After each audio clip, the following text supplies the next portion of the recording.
audio check, mic check. Good stuff. Okay. Okay. Do we want to wait for Josh?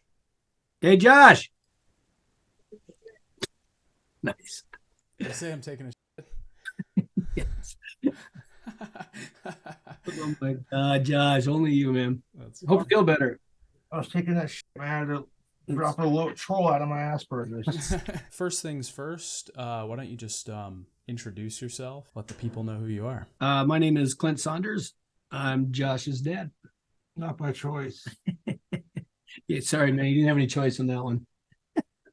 I feel sorry for you more than you feel for me. You know, what motivated you to want to do this interview, and what do you hope to get out of it? Well, I get hit up for interviews like this constantly. And it's something I've always ignored because I don't, the YouTube thing's Josh's thing, and it's his world and it's his thing. I don't want to be a part of that. I don't want to do anything that's going to take away from what he's doing or try to infiltrate into his gig, if that makes sense. And plus, I just don't trust anybody in the Cobraverse. Years ago, I would let people in and they would just burn me. I'd let them in and I'd talk to them and I'd reveal stuff I shouldn't have because I thought they were legit. And, I get 40 emails a day. I'm not a troll. Whatever, man. And, they all say it. And they all just fuck us over always. I'm 100% record now. I have a bad track record for reading people, apparently. And so when you emailed me, Josh had contacted me. So years ago, I quit reading any type of email or text I get from anybody. The second I see your son, Cobra, or YouTube, I just delete it because oh my God, I don't have time to read that shit. And because I was just inundated with it, and plus I don't care what these people's opinions are. They don't know us. They don't know me. They really don't know Josh. They think they do. But he told me you were cool. So when you sent me an email, I looked for it and read it, and I was still very skeptical. Of course, there's no way in hell I'm going to do an interview with you until I saw what you did. And I appreciated your honesty and your fairness. And I realized, you weren't trying to, manipulate it for a preconceived idea or to push a narrative or to try to hurt. So with all the people in Josh's life who hurt him, I just don't trust anybody. Yeah. So with that, then let's pivot over to Josh. What was Josh like as a kid? So one of the things with Josh, when Josh was not even 2 years old, we knew there was definitely something, different about him. And so we, started having him checked. By the time he was 4-5 years old, I realized I didn't have the parenting skills to help him. I mean, he was take everything you think you know about parenting and you just throw it right out the window. At the time, I was a volunteer coach for Special Olympics, so I was very used to working with, developmentally challenged kids, both physically and mentally. And I also coached for a long time. So I really had a lot of skills in terms of working with kids, but nothing worked with Josh. Every single parenting trick I tried, just nothing. Nothing. And I realized that I need some help. So I actually went back to school and got a degree in psychology and started working with adjudicated youth. And I was pursuing the degree to help myself so that I could help him, because I needed a better understanding of what I was dealing with and how to help him, because by the time he was 6, he'd been labeled probably 6 different disorders. And 6. Yeah, I know. Yeah. And so that's why you're Satan. I knew it. So anyways, I worked with adjudicated youth for probably about 10 years. And it started out, I did an internship at a boys' prison. I'm working with kids anywhere from stealing a pack of cigarettes to literally murder. And after that, I worked as an aftercare case manager, helping kids who gone through a program. And then when they come back home, they're trying to reestablish back into their communities. And then I also worked in group home environments for adjudicated youth, which were pretty intense. So I've worked across the full spectrum of people who, have struggled with disorders and that. And I'm glad I did, because it really helped me, with Josh. And because Josh is without a doubt the most difficult human being ever met in my life. Um, just, a couple of the things that he was diagnosed with. One of them is I can't remember the name of it now. This is so long ago, but it's a Oppositional defiance disorder. Yes, thank you. That is exactly what it was. Yeah, and it was brutal. I'm just brutal, and you try every tactic, and he'll just flip it on you. And you try this, and he flips it on you. So it's very, very, very challenging. This is where my hair went. I used to have a lot of hair, and that's where it all went. So we, especially through the training that I got through my career and what I was doing, things got a lot better. In terms of, we figured out, different ways to help Josh and help him function normally, and help him, and help me, and help, the rest of our family help him. And we had a pretty good system going for years. When he turned 18, and you spend time with Josh, you'll appreciate this. He's like, all right, I'm 18, we're out having dinner. And I said, so what's it like to be an adult? He goes, I tried, I'm an adult. That means I don't have to do what you tell me anymore. I'm like, what? And he goes, yeah, I'm an adult, so I don't have to do anything you tell me. And I'm like, well, technically, you're living in my house and you're going to follow my rules. When you move out, you can do whatever you want. When you're living in my house, you're going to live by our rules. And he goes, no, you can't make me. I'm an adult. And in Josh's mind, as you know, it's kind of very black and white. And there isn't a lot of gray. And boom, he quit everything. So in his mind, especially at that age, he took everything that we had ever made him do that he didn't like and refused to do it. He refused to take a shower, refused to brush his teeth, refused to clean his room. He started smoking. He didn't smoke before that. He's like, I'm going to start smoking. So why would you do that? Well, because I'm 18, you can't stop me. Yeah, but why would you start that? Because I can. And so he started smoking. Well, we're not allowed to smoke in my house. So he's always smoking in the house. And I'm not going to clean my room anymore. Oh my God. I'm not going to do the chores anymore. And not that, you can't make me take meds anymore. And you can't make me see a counselor anymore. And so in his mind, it just literally, he was done with every single thing that we had ever made him do that he didn't like. And then unable to let that go. So the next 2 years were just absolute hell for all of us. I'm trying to parent. We're all, and he's so defiant and trying to do his own thing and be an adult. And finally it got to the point, it's like, dude, if you don't want to live, if you're not going to follow our rules, you need to find your own place.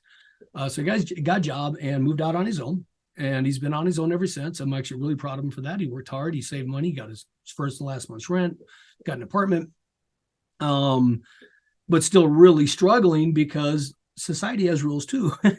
And his landlord had rules too. And he's still just defying all these rules. And to this day, he won't brush his teeth. And I tell him 40 times a week, and it's just not going to do it. And then it can be very frustrating. So then me, of course, being, I think, a typical parent, I'm trying to parent him always. And in his mind, I'm an asshole who's always lecturing him and trying to change who he is. And I think this is kind of a normal teen dynamic with their parents too, especially same-sex parent. My dad wants me to be like him and I'm not, so I'm not good enough for him, type of a mentality. And I think it's very normal. But he, with Josh, everything's always to the extreme. It's always to the extreme. And so then every time I was with him, I'm of course parenting, and he's of course saying, enough, man, enough. You get out. And so he started blocking me from his life, and he blocked me on social media. He blocked my phone number. If I wanted to talk to him, I had to do like everybody else and go to his apartment and climb down and bang on his window. If we have important family things going on, or a death in the family, or we're going somewhere, I'd have to literally trap through the alley and bang on his window and hope that he was home. And I finally realized, and this was hard at first, it's gotten easier, but I finally realized, if I'm going to be in his life, I'm going to have to do a couple different things. One, I've got to stop trying to change him. Not, because obviously as a dad, I want my kid brushing his teeth. I want my kid taking a shower. I want my kid keeping his room clean. I want my kid having a job, and I want my kid taking care of himself physically and mentally. Of course, I want all that.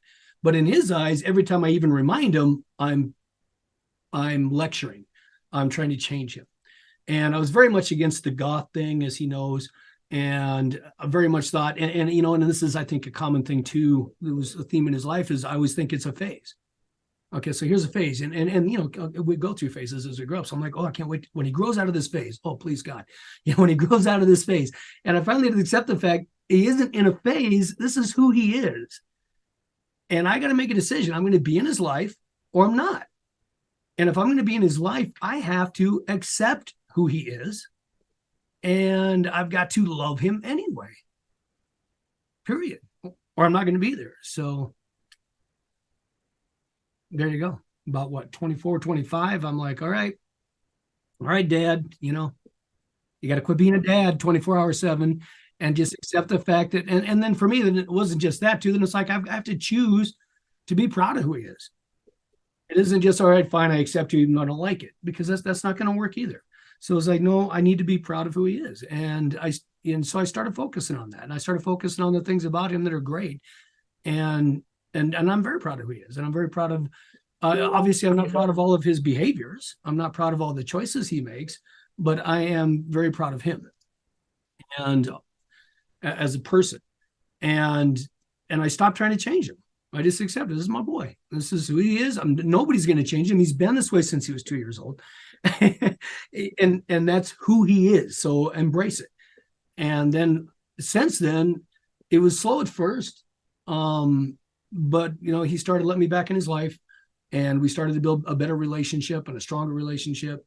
But a lot of that is me keeping my mouth shut, which isn't always easy. And when I do it with my mouth, I get yelled at. And with Josh too, as a parent, the surest way for me to get him to do something is tell him not to. And still to this day, even though he's in his 30s, the surest way for me to get him to not do something is to tell him to do it. It's still in that defiant mode. And so I do the best I can to try to find a balance so that we can have a relationship. I can still be there and take care of him if he needs help. But there's a line. And if I cross the line, I'm blocked. And it's tough. I'm not going to lie. And you guys are, you know, I mean, obviously you're family members, but you're you know, you're happy together. And the thing that people don't realize, and they don't need to realize, it's none of their damn business, is Josh and I talk on the phone several times a week. We hang out whenever, and I'm very busy. I run a couple of businesses. I'm also a full-time teacher, so I'm very busy. But when we hang out probably, at least once a week, at least like run to the post office or, you know, run to the store, go by Wandwood, you know, things like that.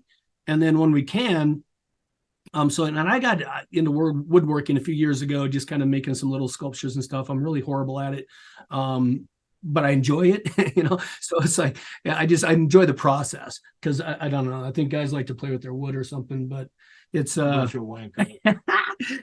wankers.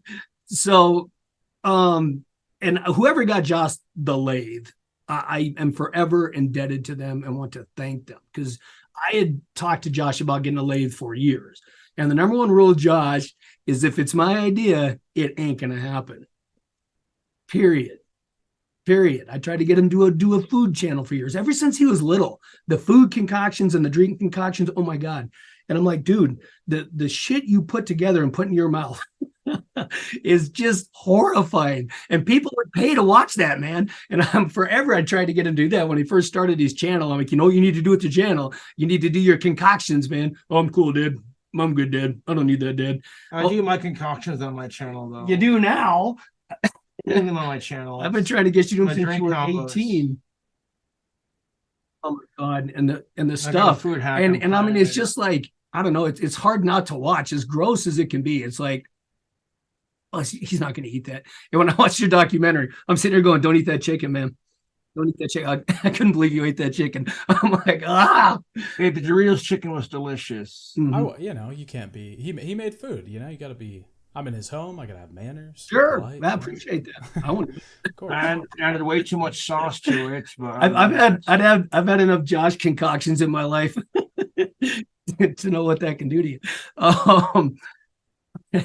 But that just is who he is, you know. And he's always been that way. And literally what you see, aside from the substance abuse, what you see is Josh.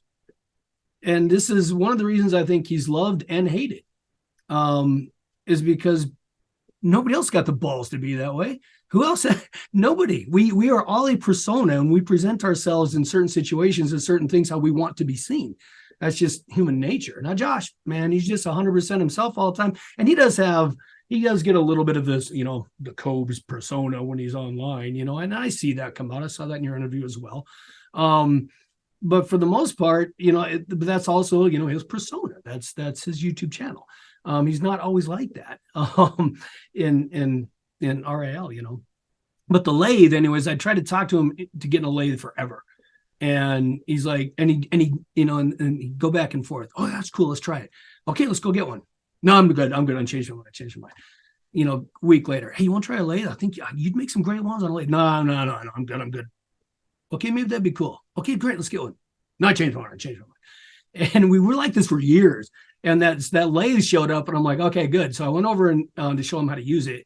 And I hadn't used a lathe since junior high school.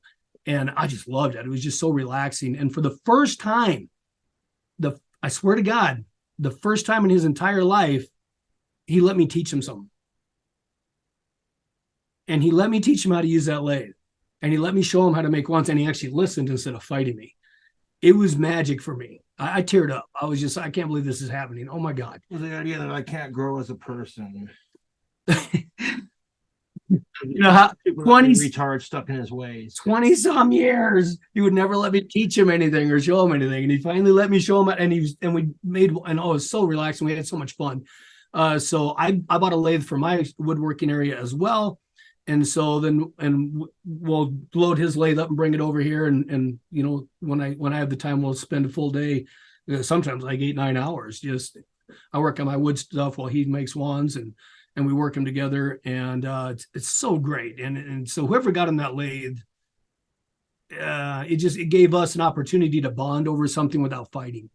And I'm truly thankful for that person. So whoever that was, if I see this, thank you so much. Because it was just a huge thing in Josh's life, and he enjoys it, and he's very relaxing. I find it very therapeutic for him as well. It's really therapeutic for me, like when I play guitar and stuff. Yeah. We're working on getting some resin molds and stuff now to build our own stuff, so we can start. We're going to try turning some resin to see how that works. What do you think is different when you compare Josh now to when he was younger, when you guys were in that butting heads phase? Really, the only different, Josh has mellowed a lot with his temper, which is I'm very thankful for, because he's tempered, used to get him in a lot of trouble. Hot-tempered Aries, what can I say?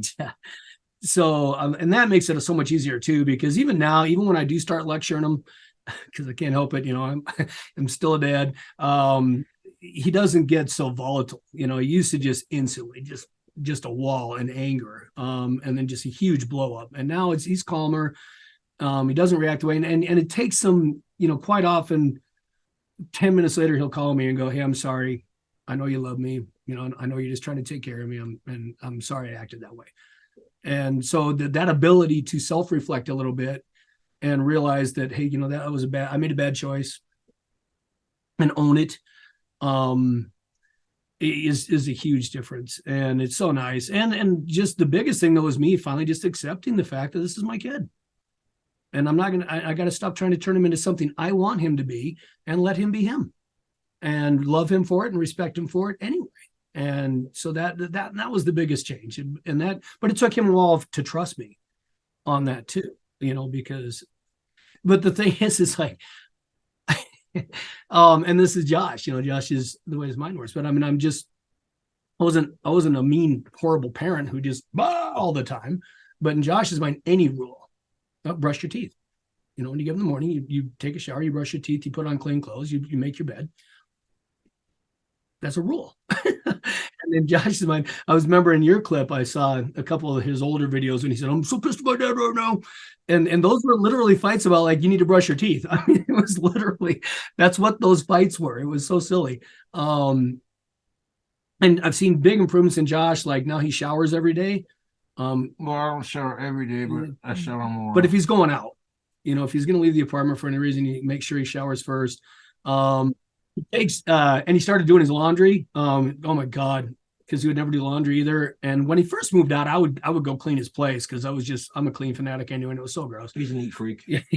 And so and plus, it's like I got to teach him, so I go, come on, man, let's go, let's clean this place. And then of course, so then he wouldn't let me in his house because I kept trying to again control him, and also he didn't want to live like that. But it took a while, and after he got kicked out of that last apartment for it, that was a huge eye opener for him. And as you mentioned, his new apartment's covered in dust because he's wood turning all the time. But he keeps it clean. He vacuums regular. He cleans the kitchen. He empties the trash. That doesn't smell in there at all. Thank God. You're not afraid to sit down because you're going to stick to something. That old apartment got pretty gross. The old apartment wasn't that bad. In your opinion, that's because the lighting was horrible. And I think you're talking a lot about, Josh growing and becoming more self-reflective, but I think it's also respectable that you have felt that same growth and learned to, both better your relationship. This is pretty inspiring. I'm going to be honest. Oh, it's just parenting, Yeah. And the people on the outside, they don't. It's easy to, and one thing when you have a challenge, when you raise a child with challenges, you're judged every second of every day. When I was coaching Special Olympics, that was one thing I noticed all the parents had in common, was the way people look at them, the way they treat them, because your kid's weird, your kid's different. So what did you do wrong? You must be a bad parent because your kid's acting weird. And so it's very easy to blame parents, and to this day, and I'm guilty of it. If I'm in a store and I see a kid throwing a fit, I think somebody needs to swat that kid's ass.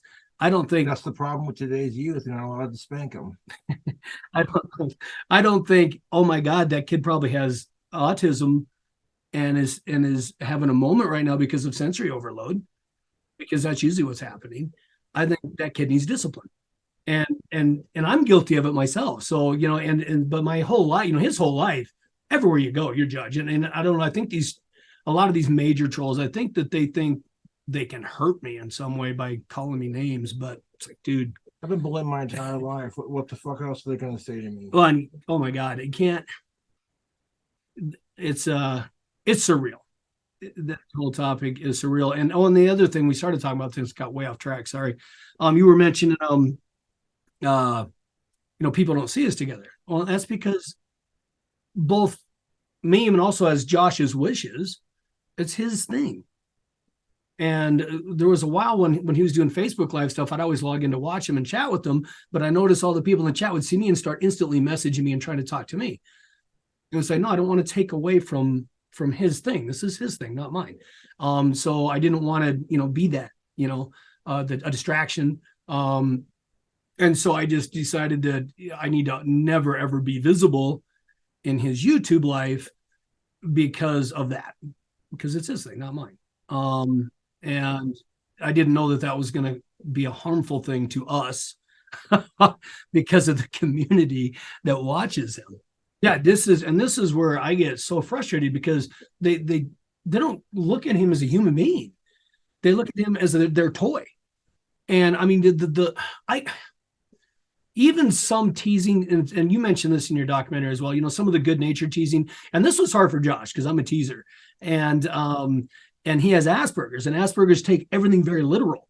And it took, I won't tell you some of this shit I put this poor kid through when he was little, because I, dad stories. Do you know you were an alien? I convinced him he was an alien once, and used my Photoshop skills to literally make it real. And he was so traumatized. I thought it was so damn funny, but he was so traumatized. Even now, look at the look on his face. He's like, really? You're going to bring that up? It was, and then later, when I found out, that he had Asperger's and that he took everything very little, I was like, oh shit, I'm a horrible parent, man. I'm like, I can't believe I did that to this kid. So he had the wrong dad to have Asperger's. And so he's always been teased.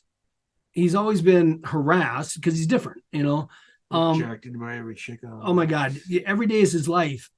From the time he was in grade school, I've had to, and I have no idea how hard this is as a parent, to watch your kid go through this every single day. I mean, every day. It's not even a little bit. And it gets so bad that you've got to go to the school to intervene.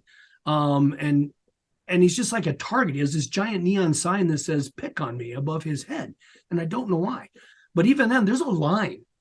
And these trolls on the internet go far beyond picking on him. They do everything they can to hurt him. Okay. He can't mention a single person's name on his YouTube channel without them going after them to the point where they get Josh out of their lives because they're like, I'm sorry, Josh. I love you. You've always been a good person to me, but I can't. And they're throwing him out of his life. Everybody. They will not allow him to be happy. He's not allowed. They get him kicked out of every place he goes to. He goes to a restaurant and shows up and they find out he's there. They start bombarding that restaurant nonstop until the restaurant asks him to leave. A lot of these people I know and they're friends of mine, they call me and Clint, I'm so sorry, but we just can't. But they try to get him, they get him fired from every job he gets. They get him kicked out of every establishment he likes to go to. It's insane. And so he can't go out of his apartment without being hazed and harassed. He can't go into any local establishment without them harassing that establishment until they kicked him out. Every person he mentions on his YouTube channel, they do all they can to get them out of his life. They try like hell to get him evicted from his apartment. Is his life not challenging enough? And then they go, oh, the decline. We're so worried about the decline. Josh's drinking decline. Gee, I wonder why the fuck he drinks. Because I enjoy it. I do. I enjoy it. It makes me feel good. Temporarily. But we won't have that conversation. But it's, and then it's came up in your interview too. It's been so sad to watch the decline.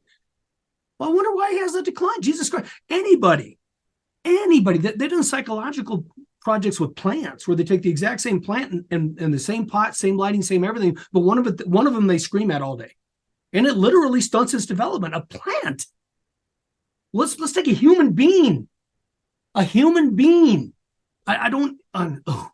They've crossed a lot of lines, to be honest. I don't get it, man. How miserable does your life have to be that the only fulfillment you get out of it is spending 5-6 hours a day harassing an autistic man? So I think, I kind of want to pose that same question to you. Do you understand that there's a group of people that do genuinely care about Josh, that may mess with him, yes, may do small things. And then there's the other group of people that. So there's three groups: my fans who don't mess with me, and then the other two, like you said. Yeah. So yeah, there's the fans who just are nice, and then there is a group, and I know some of them, not personally, but I know I can list online names of some of the people who are genuinely, I think, good-natured teasing, not meaning to harm, not realizing that he does take. And this is something we work on constantly, is separating those. Some of the mail things, some of the shit they send in the mail, getting him to understand, hey, that's really kind of funny. No, it's not that. And getting him to recognize the difference between the stuff that is funny and not. But then there's and they are. And even though they intend to be harmless, and I get it, 10 years, man. When you're under that constant bombardment of it, it has a psychological effect on you.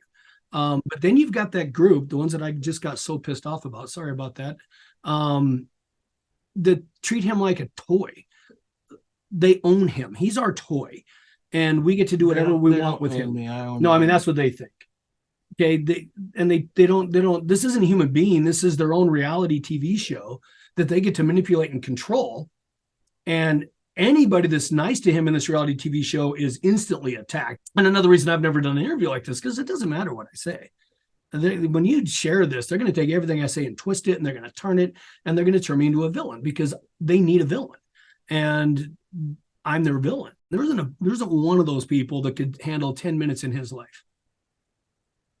10 minutes, let alone 10 years. I made that one post on Facebook the one day about this, talking about how they treat him like he's their own reality TV show and they're producers. And I called them out for a bunch of their shit. They lost their collective shit on the subreddit. Just lost their shit about, fuck. They were so pissed off and so hurt and upset over one insult. One. How about one every 10 minutes, every 24 hours? For 10 years, one insult. They couldn't last 10 minutes in his life. They're too sensitive. They're too fragile. So, and this is one of the things that I have the highest level of respect for Josh. He has substance abuse issues, and we talk about it a lot, and he knows how I feel about it. and I'm not going to get into that on camera for his sake, but fuck. But I think if that's all he's got right now, based on the abuse he's taken, and it isn't just a little, man. If these trolls were his parents in his life, he'd have been removed from the home a long time ago. You know what I mean? It's surreal. Like the worst I do anymore is smoke pot and drink alcohol. What? You know what? So, anywho, I haven't touched their duster in several days. I'm quite proud of myself. days? Several weeks, Thank you. actually. And that's the other thing. Where do you think he gets the shit? Yeah. They send it to him. Yeah. It's that guy. I think a lot of people would agree that guy that sent Duster in the mail is like a genuine piece of shit. all still doing it. I intercepted. Oh, really? Mm-hmm. I give it to a friend of mine who has a computer business because he's in his business all the time. Well, yeah, all the shit they send in the Duster's going.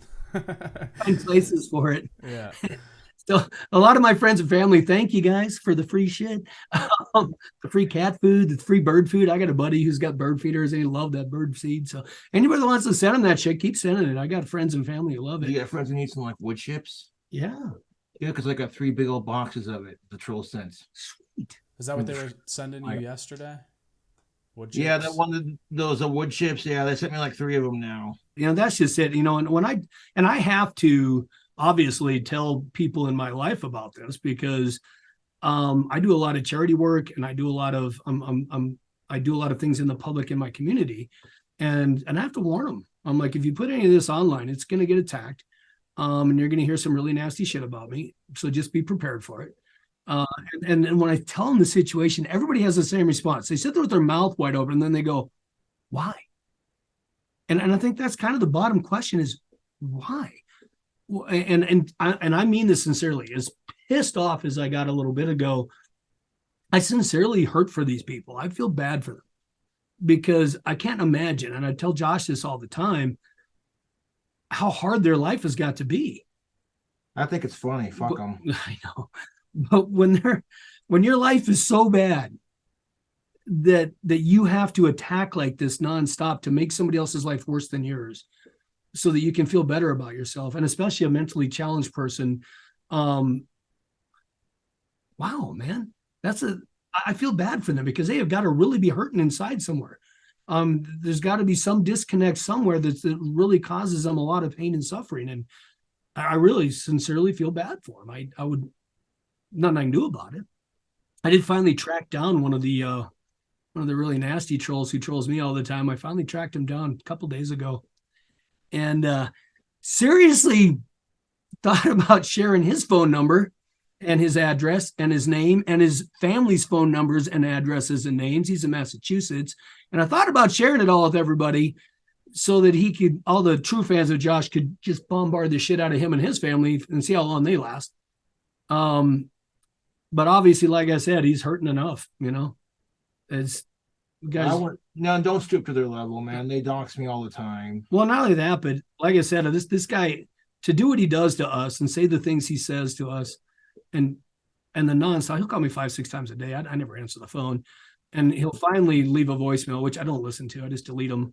But it's like he's obviously got a hard life, you know. He's obviously missing something there. So I don't want to make it worse, and I definitely don't want to put his family through that. Well, that's you. Yeah, I didn't share the number with Josh. What can the collective good people that want to help Josh, that aren't, you know, sending him alcohol, aren't sending him duster, stuff like that, not getting him swatted? Oh, not necessarily a bad thing. It's the duster that's the bad thing. Yeah, but these people, what can they do to help him? What do you think would be the best assistance? Well, and the thing is, you know, and I've seen a lot of very genuine people out there who do truly like Josh and care about him. And that always makes my heart really happy.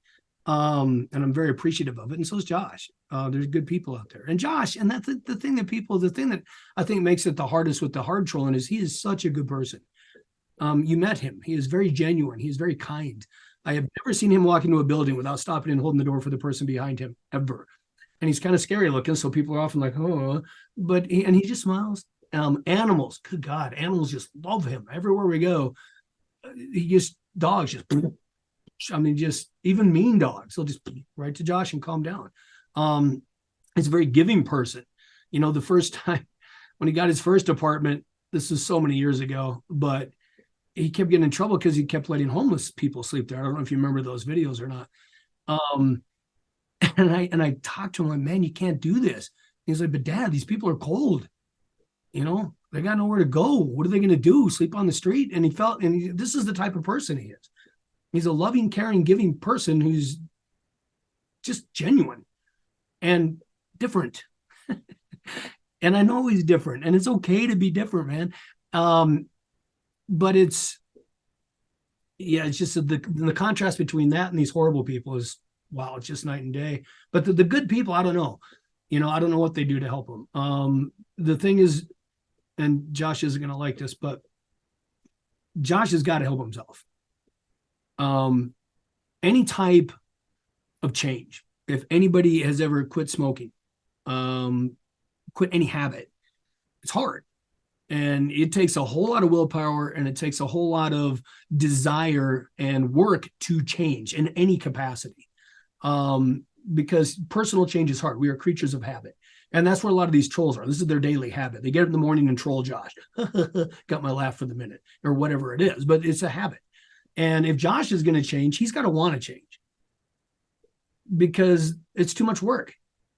Nobody can do it for him. And it's the same thing with alcohol.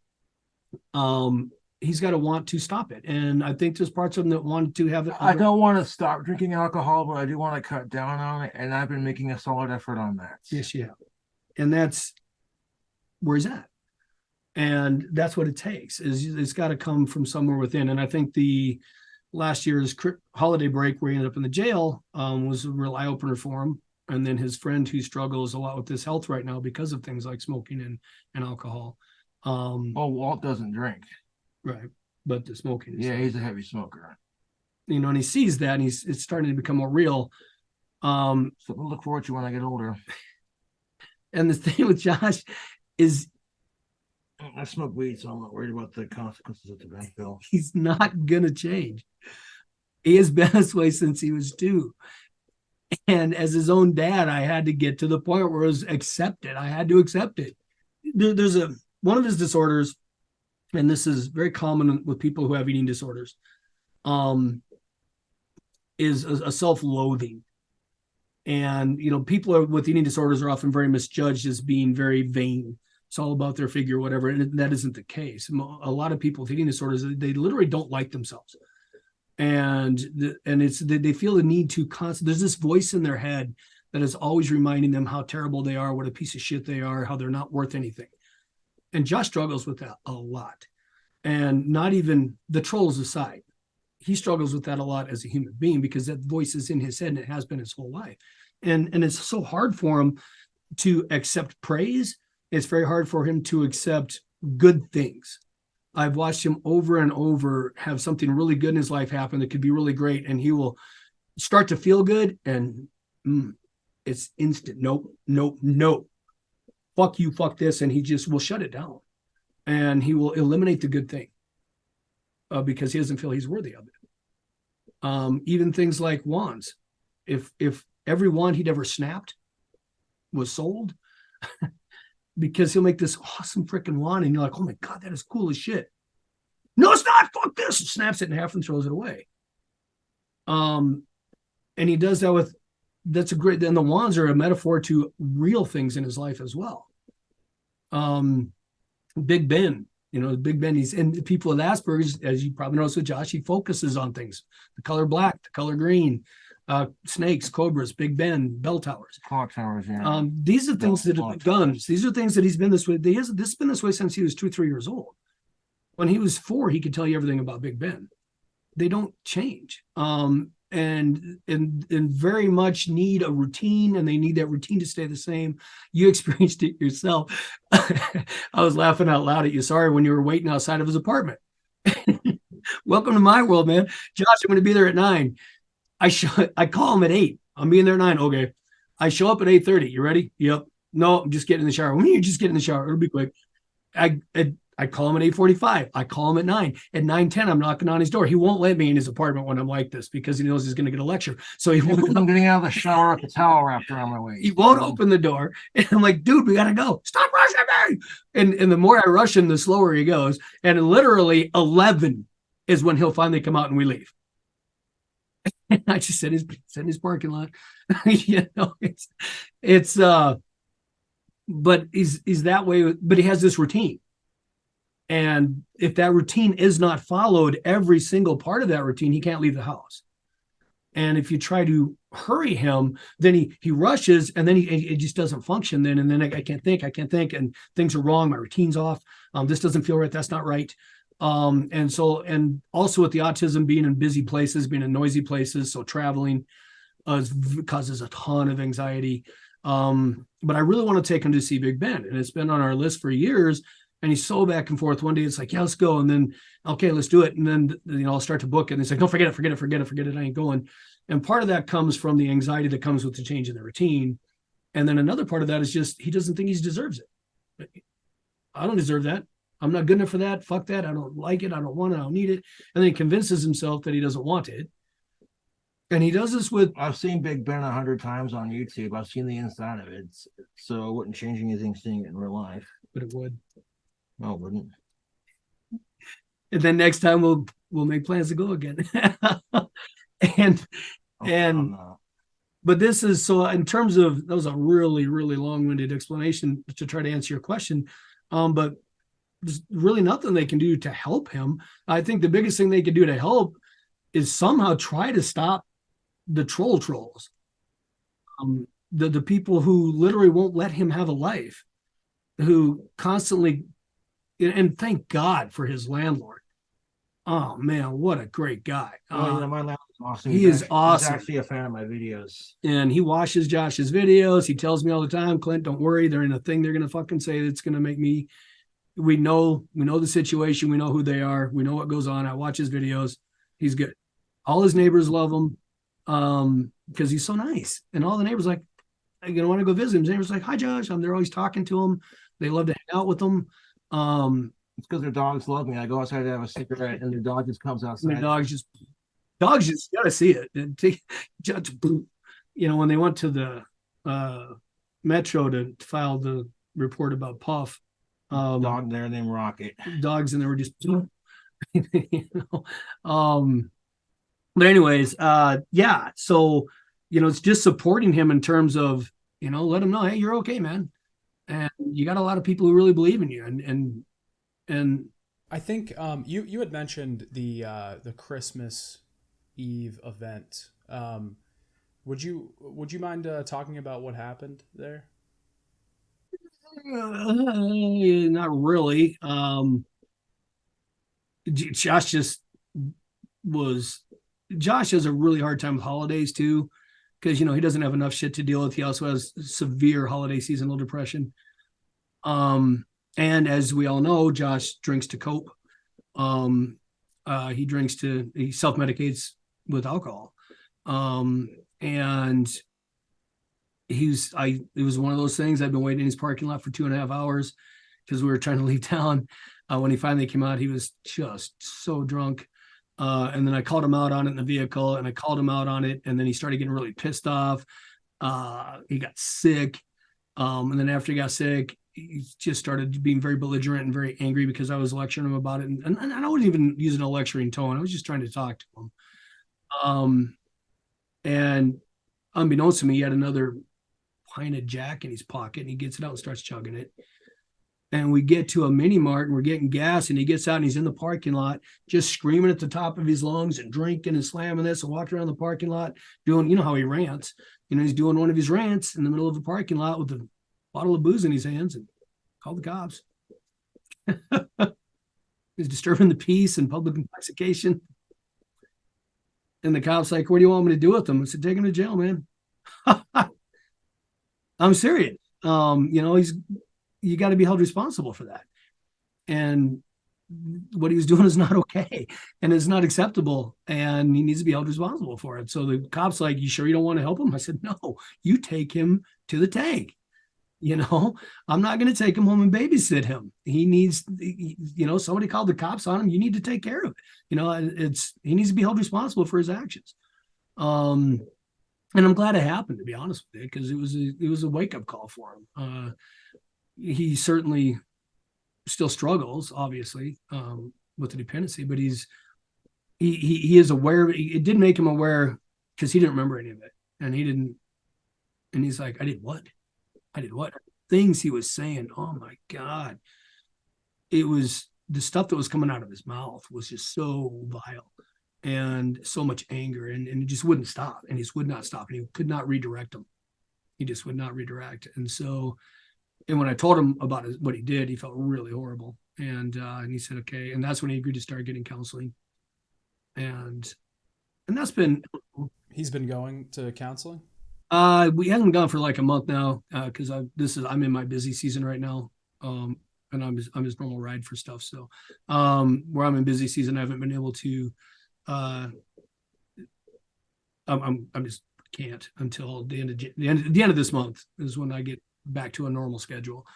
But for my particular business, October to Christmas it's 20 hours a day. It's just insane. People criticize you a lot for not taking care of Josh enough or not being there enough. What level do you think you're actually responsible for Josh as a human being? Well, that's a great question.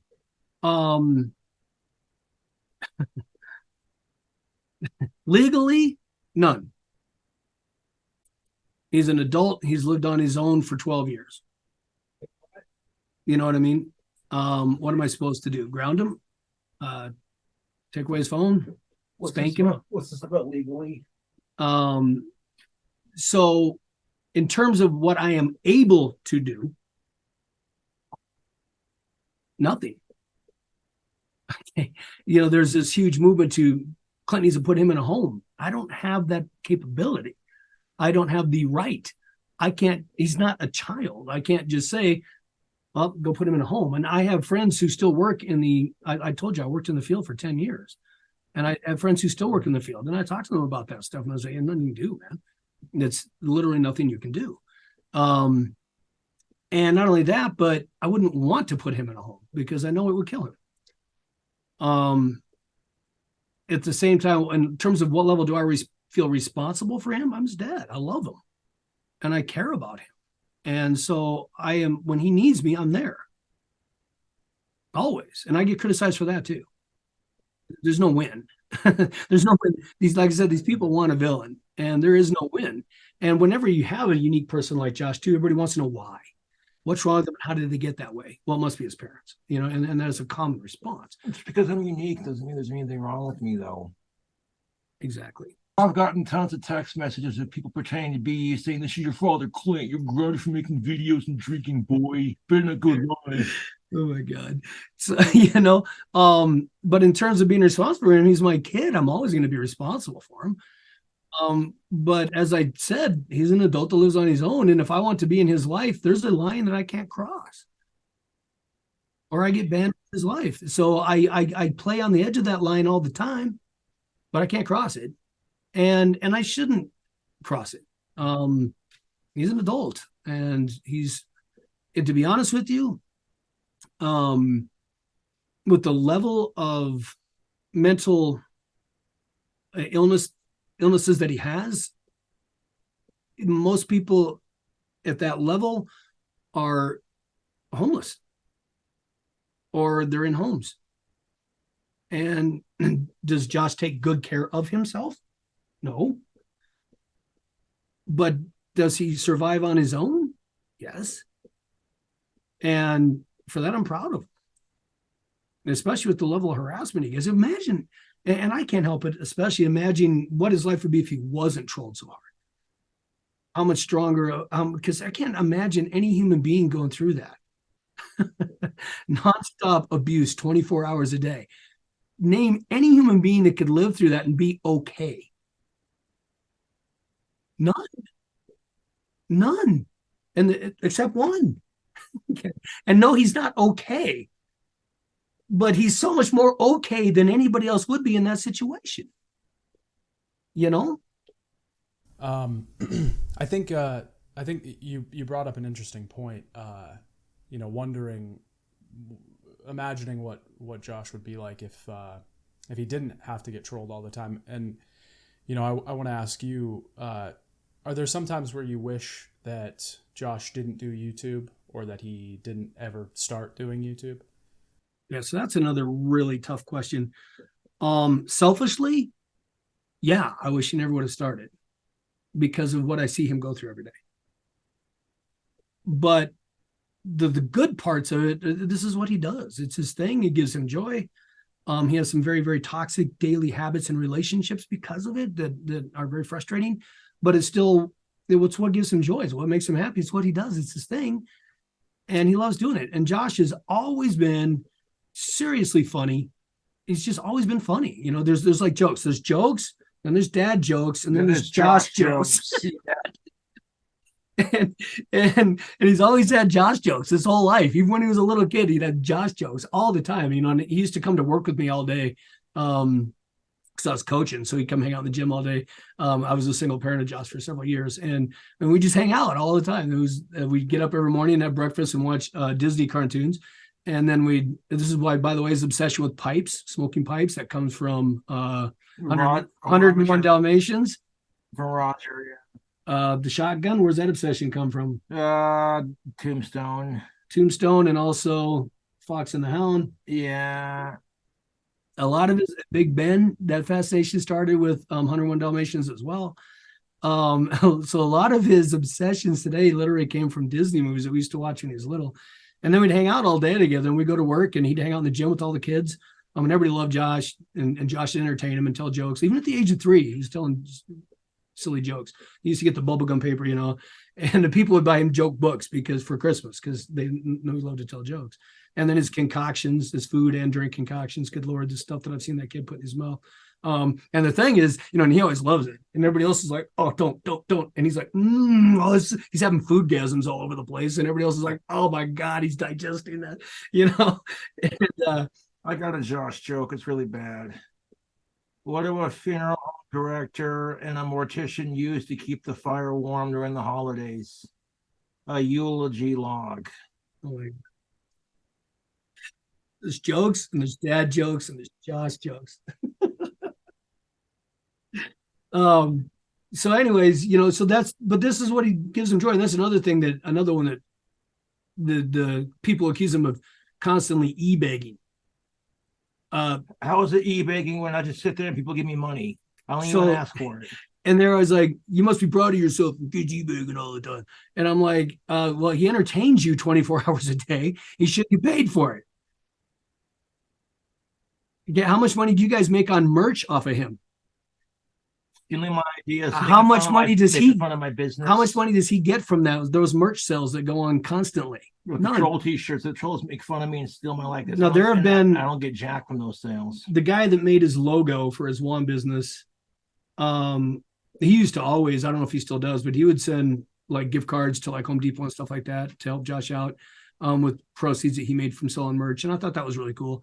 He'd send him materials or gift cards and things like that. Because, and not only that, but he was so kind, to make that logo for Josh, and it's such a kick-ass logo. I love my logo. I'm looking at his sticker. I've got his stickers all over down. So it's and so that he was a really cool guy. And there's a lot of those guys out there. So I think that leads into the next question that I had naturally, which is, do you think collectively that YouTube has been a bad or a good influence on Josh? Like, do those goods in your mind outweigh the bads? They used to, because there's a lot more of it. But the really nasty trolls have been getting stronger and bigger. And they get their, I don't know what it is. They get their 5 minutes of fame out of it or what? Did they get their dopamine rush every day from going to the subreddit, I guess, and posting something totally vile and getting a lot of likes on it. So That's a good question. That's hard. I don't, it used to, I don't think it does anymore. The substance abuse, and of course they'll blame me for it. Yeah. Don't know how we worked that one out either. But, and at the same time, I get it. If I had to live a day in his shoes, I'd be drinking all day too. I really would. I could not be him. I get trolled a tenth as much as he does. And I just, but, and I don't even read them. That's the other thing. So I'm not even taking the mental abuse. I'm just annoyed as fuck. You know, he's got that mental abuse to go with the annoyance nonstop all day long. How do you come out of that okay in any shape? And so for that, no, I wish those people would go away. You know what I mean? And they won't. They thrive off of this.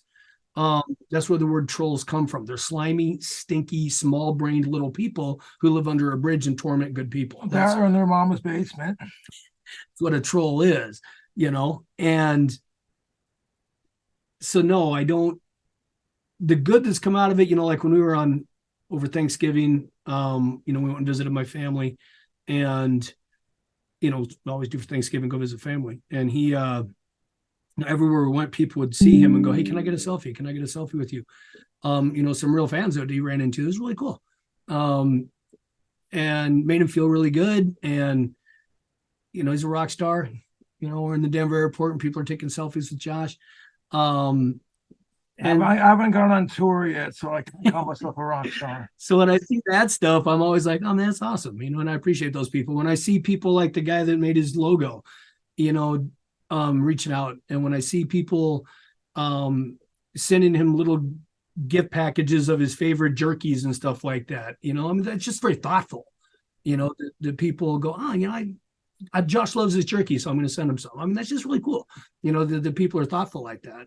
And so when I see those things, yeah, and I just know how much he loves it. You know, it's just, you know, he always tells me when he's doing a new food hack, I always get a text message or a phone call to tell me about it. And so it's always, you know, it gives him great joy to do the stuff he's doing. But I also see the hurt, and I see the nonstop hurt, and I see the nonstop alcohol abuse because of the hurt. And I get, yeah, and then I don't. It's not abuse if it's in your stomach. You know, talking about a lot of this stuff. What do you think is one thing that people that watch him don't know about him? That's what, man. I think the one thing they don't know, I think the one thing none of them realize, the good people in or the trolls, is how close his family is to him. I think when they see his lifestyle, they assume that his family's abandoned him and that he's on his own. But like I said, we're in contact sometimes every day, a minimum of 3 times a week. And whenever we have any type of family things, he's always involved. His sister takes care of him, you know, helps him out when she can. Everybody loves him and everybody's there for him always. His family's very, very supportive of him, and they're very involved in his life, even though none of us, we all choose not to be in his online life. Because again, that's his thing. We don't want to invade on that. That's his thing. And we don't want to take away from that. We want him to be able to have that on his own without interference. And the only reason I'm finally doing this interview is just because it's just gotten so out of hand. Some of the theories and some of the behaviors, in my opinion, are getting dangerous. Because my trolls don't have a family like us. Because I've had death threats on my kids, on my daughters.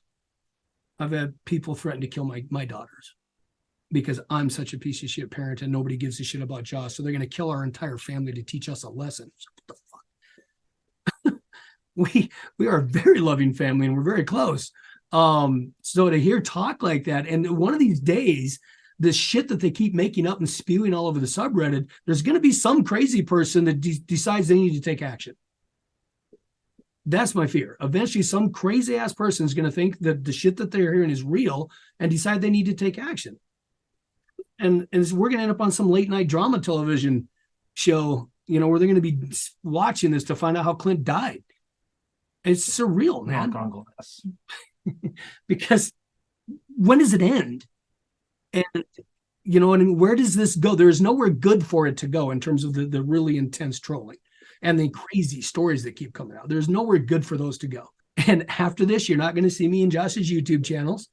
Okay, that's Josh's thing, and it needs to be his thing, and I will stay out of it. But I just, like I said, it's, in my opinion, it's getting dangerous. And so I felt it was finally time to say something. And like I said, those guys are going to twist it all anyway. So it really doesn't matter what I say. Josh especially could win the lottery and literally cure cancer with it. And then the trolls would attack him for it and everybody who took the cancer treatment. I think some people think that you are Josh's guardian, that you have like some sort of legal control over him or something. That's so, not the case. When it's common, and this came up to us, this is, in my opinion, a mistake, and also not a mistake that I made with Josh. When they're minors and they're about to become adults, typically, if you've got a minor with disabilities of any kind, you go through a paperwork process where you become their guardian and have custody of them even as an adult. And so that is a common thing. And we sat down with Josh and the whole family when that time kind of came up when he was 17, and decided he already had such issues of control, and especially with the idea that we control him and constantly tell him how to live his life, brush your teeth, things like that. So we decided collectively that I was really, really hoping that if we didn't do that to him, it would be a sign to him that we respect him and trust him.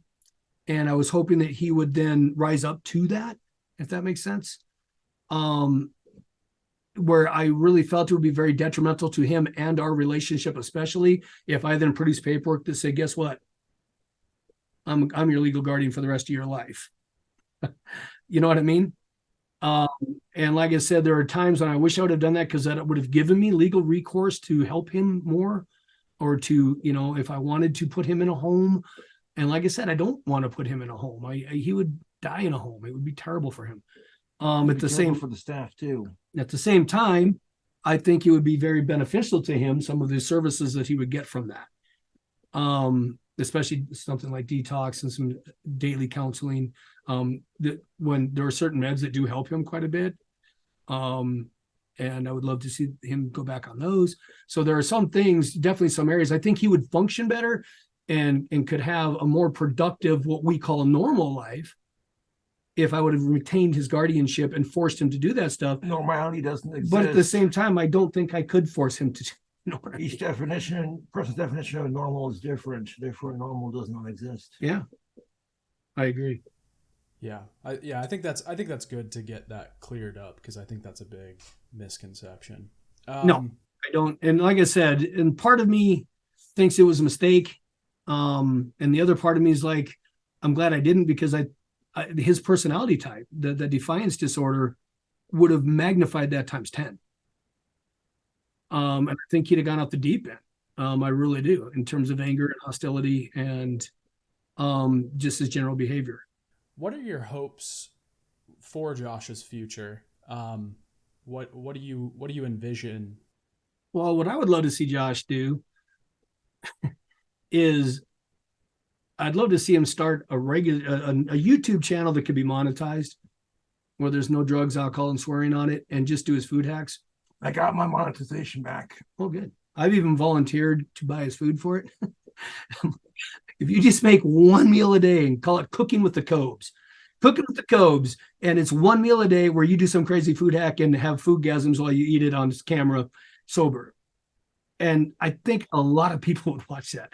I really do. And I think it could be a very successful venture for him in the YouTube world, both financially and mentally, for him. I think that would be great. I really want to see him continue with the counseling. I hope the counseling gets to a place where he can address some of the issues that he really has dealt with all his life.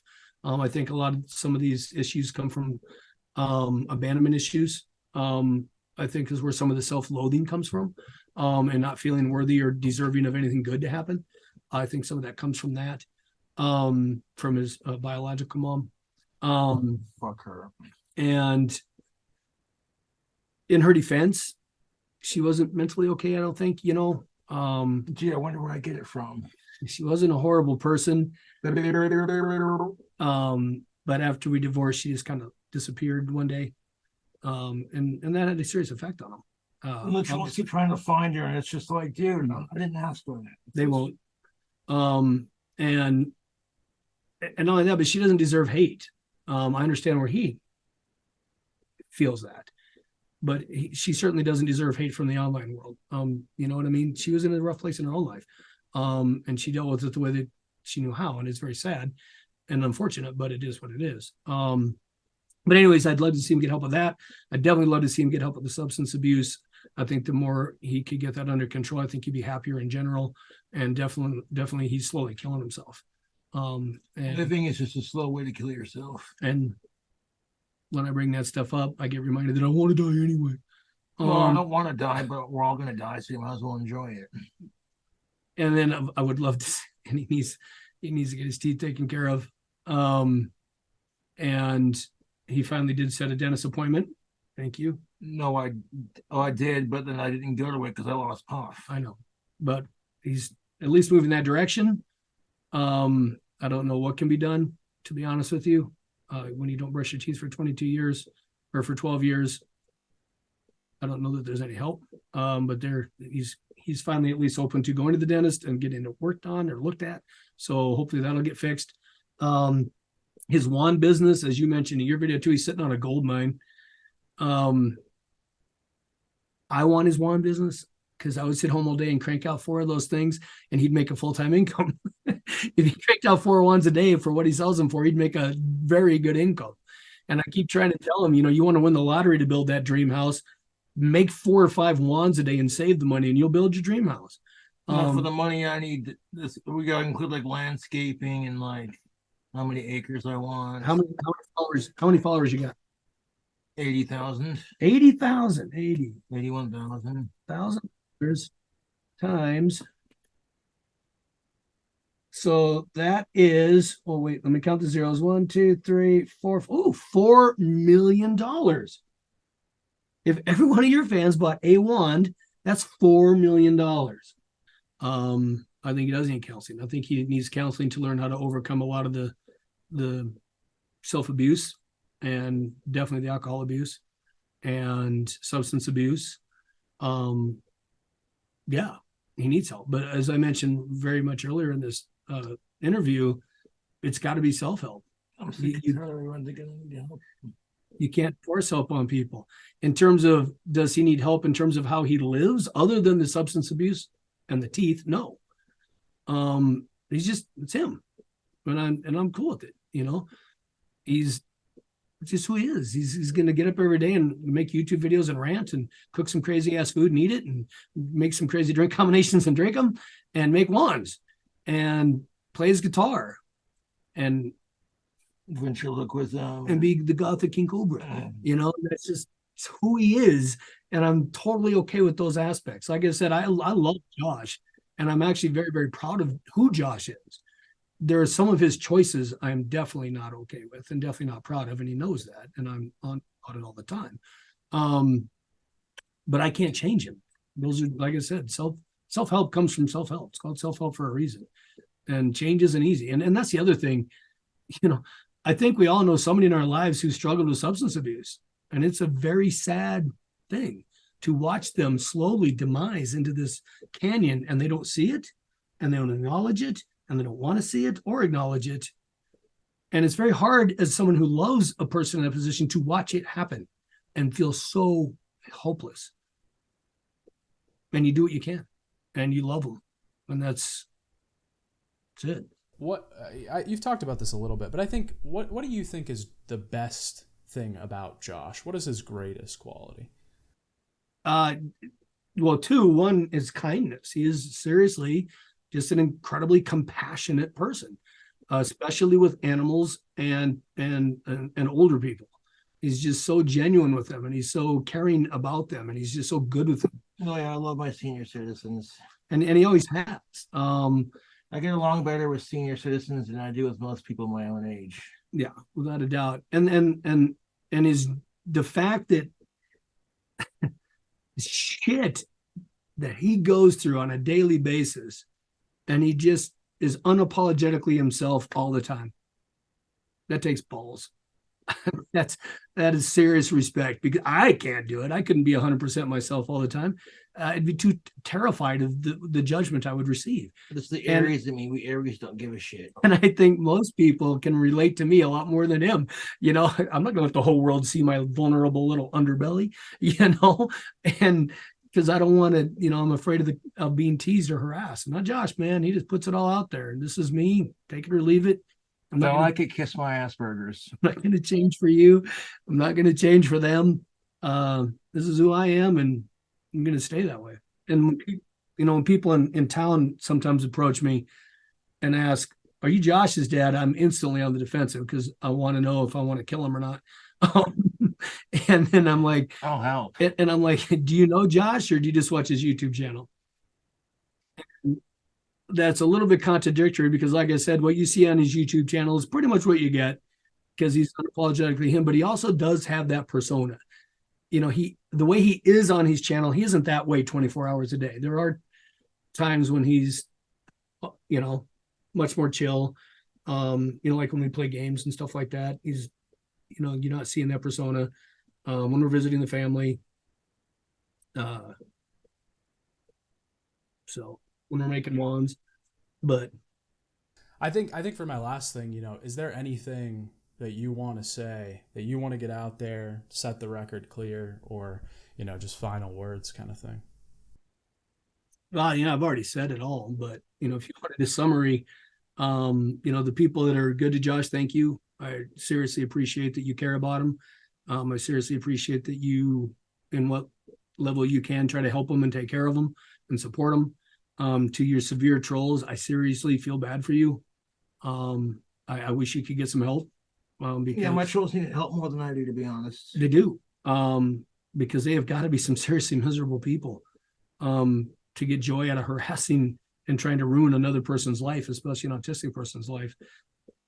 That's a special kind of weird. And in terms of, you guys that feel the need to call me and text me all the time, if you need to keep doing it for whatever reason, fine, but I don't read them. I don't read your emails. I don't read your Facebook Same messages. here. I'll get a text message saying your trolls on the subreddit are doing this, and I'm like, I don't care. Unless they're threatening my life or someone I care about's life, I don't care. It's some interesting Zoom effects going on here. But I don't, like I said, if they think they need to keep doing it to feel better about themselves, I guess okay, but I don't read them. Because they think you're going to ground me and put me in a goddamn group home. I don't listen.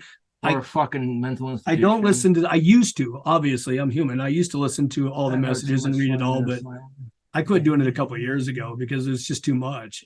And A, I don't have time, and B, it's just the same rhetoric over and over and over again. And they don't know what they're talking about. And it's vile. So if, like I said, for their information, I don't look at it or read it or listen to it. So if you think you're making a difference on me, you're not, because I don't listen to your shit. He tells me shit all the time, but other people will tell me. Well, I do that so you can have a laugh with me on how stupid they are. I'm not doing it to make you feel bad. I know. Oh, I know. It's all good. I did want to include a short addendum here. Clint emailed me after the interview to clarify some things that he didn't get out. So this is directly from those emails. Oh, by the way, this didn't come up in the interview, but I know it's something people love to attack him about. Josh isn't on SSI. He hasn't been for many years. When he was on SSI, they did a full psych eval and deemed that he was permanently mentally disabled. He receives a small disability check from the government each month, and it varies with his income. I do his taxes, and all of his income is reported. One of my goals is to get him making enough money with his wands and YouTube so that the check gets smaller and smaller until it goes away. And another interesting fact that people don't get is his income. One of the reasons many people hate on him is because they think he makes a lot of money because he has a lot of followers. That's just not the case. With all of his ventures and the small disability checks, he makes less money a year than he did when working for Wendy's full-time, and because his income is all from self-employment, he has to pay into taxes at the end of every year too, instead of getting a refund. Yeah, you guys stay good, And Yeah, for sure. All right. Thanks. Happy holidays, man. Yeah, happy You too. holidays.